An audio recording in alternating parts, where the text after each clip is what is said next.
Good morning, Greenwood, South Carolina. This is your boy Tiger coming from the beautiful Pathway House. Good morning to you.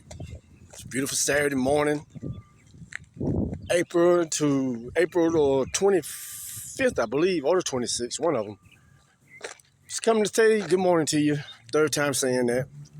I want to come to you this morning. I want to talk to you about failure. Failure. In this life that we live, we're going to fail a lot of times. But you know what? In the midst of failure, there's a learning process when it comes to failing. Yeah, you get down on yourself.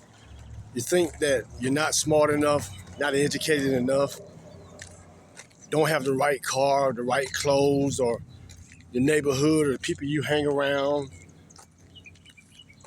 You blame yourself for being born into the wrong family or wrong mother or wrong daddy, or they didn't bring you up right and didn't equip you with what you needed to succeed in life. But you know, failure,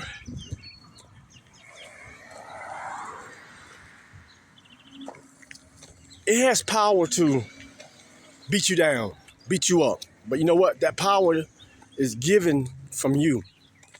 You know, failure is something that you bring upon yourself.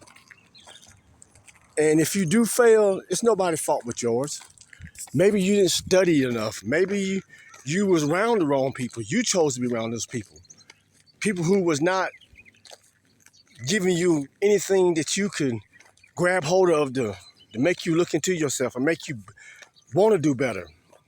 You know, that's why when you deal with people, you got to deal with somebody who is going to give you a diamond or a pearl. What I mean by a diamond or a pearl, I mean somebody who's going to give you something that you can take hold of and grow with.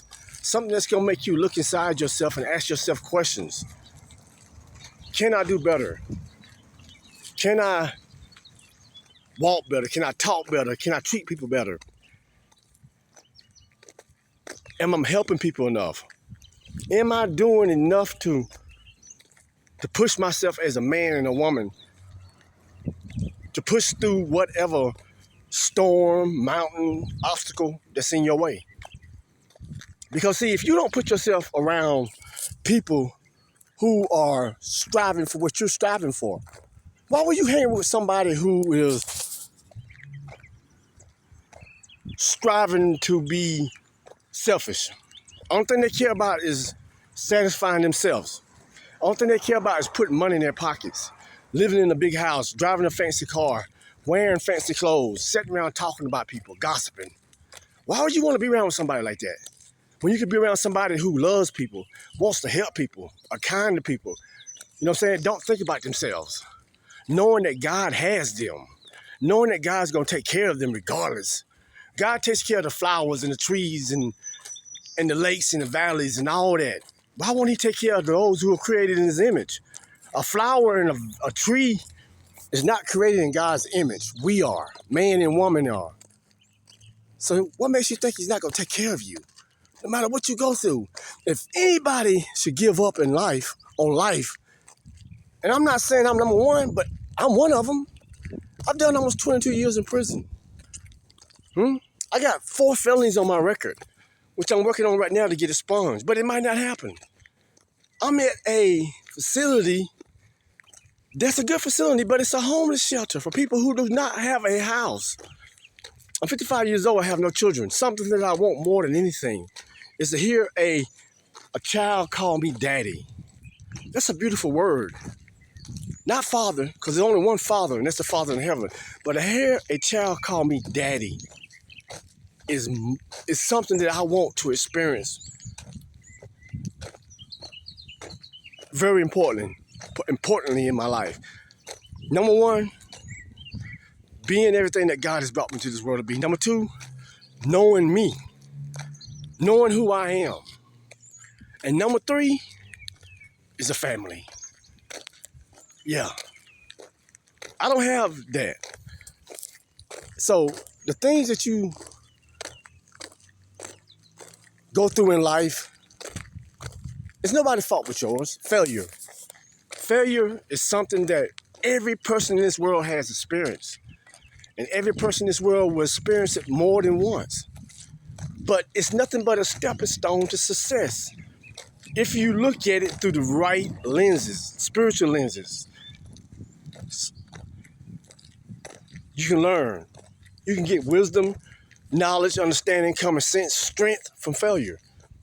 Failure only becomes a grave for you if you allow it to. If you fail and feel sorry for yourself, give yourself a pity party and decide that it was not meant for you, that you can't do this, you're not strong enough, you're not intelligent enough, then you are stupid. Because there's nothing that you can't do. I don't care what you've been through. I don't care what has happened to you. There's nothing that you cannot accomplish because you were created in the image of God. God owns everything. Everything that you see belongs to God. There's nothing on this earth that does not belong to God. God owns everything. From the rivers, from the seas, from the valleys, from the mountaintop, from everything that you see. Buildings, businesses, they all belong to God. Yeah, Satan is the small g of this world. But over Satan is God, and always will be. Satan knows his everlasting place is going to be hell. So he's trying to take as many with him as he can. Those who are saved belong to God. He can't have you. He can't have your soul. You belong to God. But he can depress you. He can make you feel like you're nothing. He can make you feel like you're worthless. He can make you feel like you're better than everybody else. Just because of what you got. Because of what you wear. Because of what you drive. And none of that stuff, you can't take none of that stuff to heaven with you. And you can't take none of it to hell. When you die, it's over. That stuff does not belong to you anymore. And really right now, it don't belong to you right now. It belongs to God. God just allows you to enjoy it. Even if you're not serving God, the things that you have belong to God. He can take it from you anytime he wants to. He took everything Job had, but gave everything back to Job. Because Job realized that God was number one. People said Job had no sin. I disagree. You know what Job's sin was? Job's sin was the same thing that Samson's sin was, pride.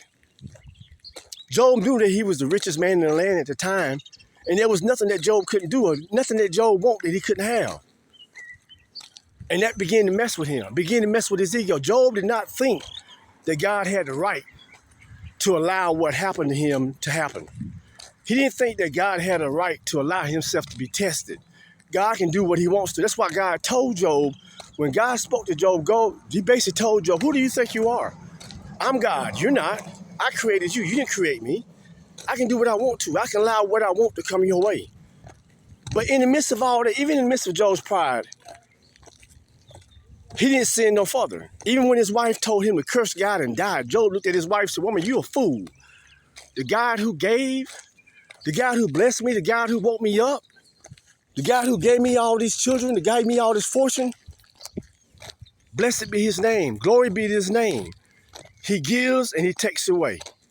Blessed be the name of Almighty God, Jehovah Yahweh, Jehovah Jireh, Jehovah Shalom. So, in the midst of failure, you got to understand that you're going to have mountaintops, you're going to have valleys. You're going to have happiness, you're going to have joy.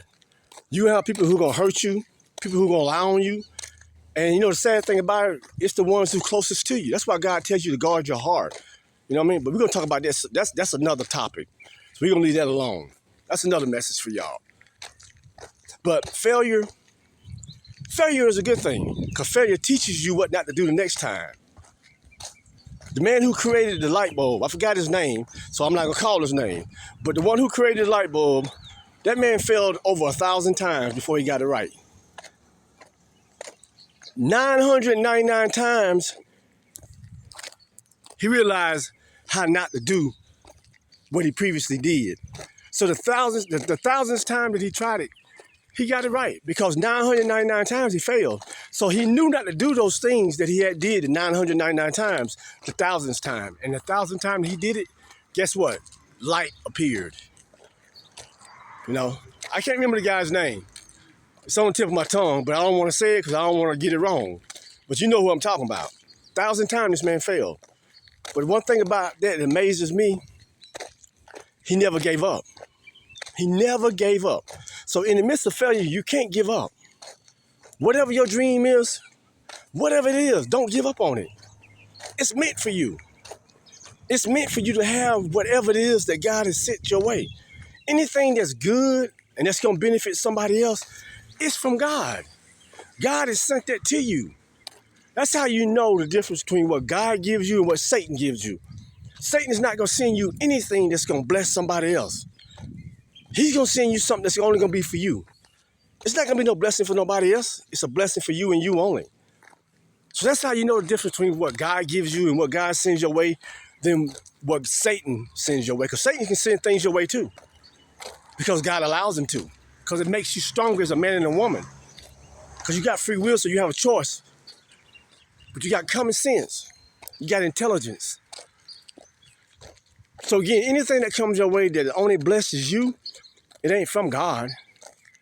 It's from Satan. Failure.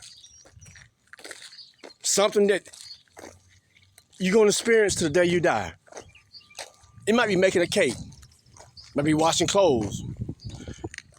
You're going to fail till the day you die. But in the midst of that failure, there's growth, there's strength, there's wisdom, knowledge, understanding, peace. If you're looking at it through the right lenses, spiritual lenses. So when you fail from this point on, don't beat yourself up. Don't let nobody else beat you up. A person like that, you get away from them. You always keep your head up no matter what you're going through. Because there's purpose for everything that you experience in life.